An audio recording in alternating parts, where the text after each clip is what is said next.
Bill Armstrong's on a heater. This offseason, the Utah Mammoth general manager has made 5 major moves that have reshaped the franchise, and he's not done yet. With free agency looming, there's a few more things that need to happen this summer for him to ace it.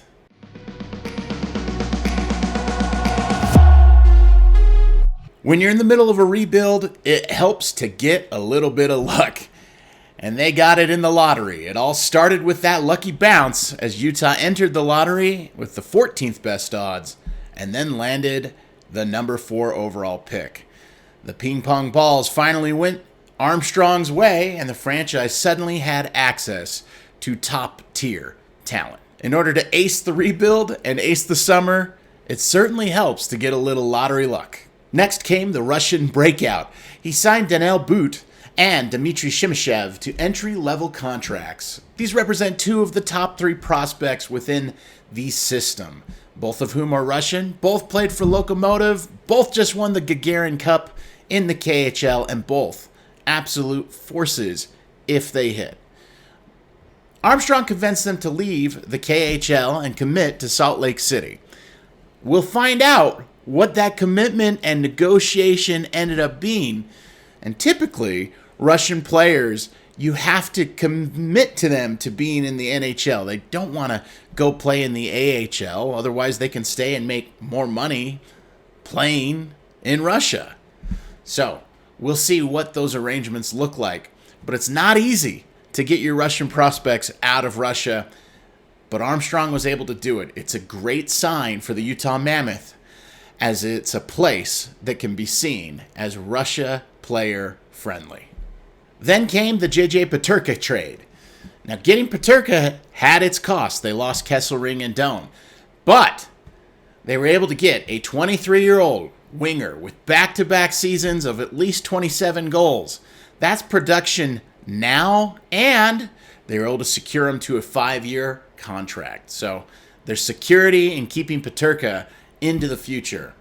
And the cost was manageable, especially considering Utah's internal pipeline. This was a needle threader, a win-now move that doesn't mortgage the rebuild. It's going to do wonders in helping them in their playoff push. The 4th big move that Bill Armstrong made was drafting Caleb Desnoyers. With the 4th pick, they were able to get a center with elite hockey IQ and no glaring weaknesses. That's what the scouting report said. He's been a winner at every single level, and scouts say that he thinks the game differently. Maybe the smartest player in the entire draft. And just to recap how important winning that lottery is, take a look at who was selected 14th overall. It's Jackson Smith, a player who was famously described by a scout as the top overall pick if he had a brain. So you go from getting the smartest player in the draft to someone who's literally been called brainless. Desnoyers starts to look like a perfect fit for Utah's identity. He's smart, solid, reliable, unselfish, and can slot in at that 2C spot. Him and Logan Cooley as your 1 and 2 with Bodwin down the road. I mean, if these things all come together, could be really nice for Utah up the middle. And hey, Barrett Hayton too. Next, the trade of Matias Maccelli to Toronto. Look, it's subtle, but it's significant. Utah had Matias Maccelli. It was an asset that they had, and they didn't know how to use him in their squad. When you take a player who spent the second half of last season as a healthy scratch and are able to still get a 3rd-round pick for him, it's kind of a win. You didn't have a plan for him. You didn't know how you could build him going forward. He's not a good enough scorer to demand being in the top 6, and he's not a good enough physical presence or defensive presence to play in your bottom 6. If he can't be in your top 6, he can't be in your bottom 6, especially as you're chasing the playoff position. You got to move on that player. So being able to take away that from the equation, that is a win for this franchise, and being able to get a 3rd-round draft pick for what was basically a non-usable asset for the franchise, it's a pretty good return. So those are the 5 big things that have happened to this point since the season ended for the Utah Mammoth. Of course, getting the name the Utah Mammoth. But that's not Bill Armstrong. What's next for Bill Armstrong is the last phase of the offseason. If Bill Armstrong wants to finish the rest of this offseason strong, there are 3 clear steps in my mind to just nailing it. The top priority, without question, is extending Logan Cooley. He can be signed on July 1st to an 8-year contract, and I would love to see him get that sort of treatment. Now, we don't know what Cooley's camp is wanting or what they're demanding in it. That being said, as a fan, it's not my concern to balance out how much we're paying him. That is Ryan Smith's problem. And I like Logan Cooley, and I like seeing people make their money. So I'd love to see Logan Cooley get a whole lot of money and get a whole lot of years, because I love watching this player, and I want to continue watching this player. And not only is it just fun to watch him, he is a winning player who makes winning plays, who is going to bring his game along. I mean, we are just barely cracking the potential, and look what he's doing already. So give him the same treatment you gave Dylan Guenther, assuming that Logan Cooley wants to do the same as his line mate.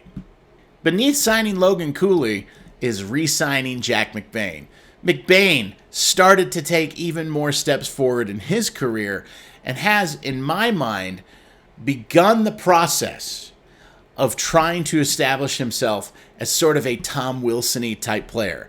Tom Wilson finally found his scoring last year, but McBain, I think, has the same sort of thing. I mean, if everything goes right, you could have Utah's version of Tom Wilson with Jack McBain.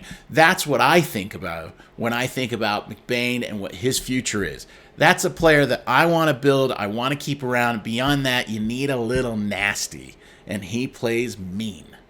Plus, he started to figure it out when it came to throwing punches on the ice. He represents a true enforcer for this team who other players do not want to get into a scrap with.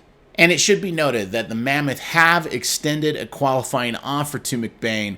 We'll have to see if anybody else tries to offer sheet him and take him away, in which case Utah will have to reevaluate what that contract is going to look like and see if they match it or not. But as things currently stand, they have a contract out to McBain. Other teams will have an opportunity to potentially offer him a contract. We'll see if McBain's group just wants to sign or if they want to potentially fish for somebody else making an offer sheet to him. I don't know how you're going to find this next priority, but it's one of those things I'm sure every team in the league would love to get, but they need to find a middle 6 winger that gives depth and helps them get a little bit more scoring from that third line, and then if there's injuries and stuff, can comfortably swing their way up into the second line. That's why we need him to be kind of a middle 6 scorer, a guy that can do a little of both. Still score, but still be a demon on the back check and on the forecheck. Next priority is something that they can be a little bit more patient on. It will unfold over the next couple months, but they need to secure what's going on with their backup goalie. If Connor Ingram is not going to be available, they need to kind of move now and figure out what it is that they're going to do about their backup goalie scenario. It was clear last year they did not want to try Matt Villalta. It was clear last year they didn't want to go with Jackson Stauber more. So the question is if you don't want to go with Villalta or Jackson Stauber, then you need to figure out who your backup goalie is going to be, because you cannot run Veggie into the ground again. My solution is just to sign a 1-year deal with a solid veteran who can steal a few games for you. You know, be somewhere in the like 890 save percentage, not be flashy, just dependable and available on back-to-back nights. Now comes the question of timeline. Personally, I don't think Armstrong needs to force anything else. There's no need to burn through the now $18 million in cap space just because it's there. Like, use it as a rainy day fund.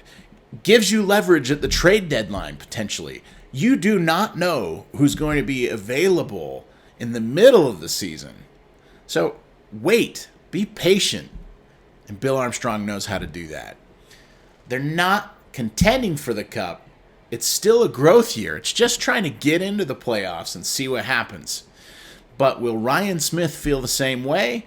Well, if Utah pushes in the offseason to get a second-line center in free agency or makes a trade for another top 6 player, we'll see that patience is being tested by Ryan Smith. But no matter what, one thing is pretty clear to me. Bill Armstrong's having one heck of a summer. Hey, if you've enjoyed this video, please let me know in the comment section below. Give me your takes, things that you'd like to see. What player would you like to see them sign in free agency that makes sense? And give a little thumbs up below and subscribe to the channel. And you know what? Have a great day. Tell your friends about the channel, and we'll see you again real soon.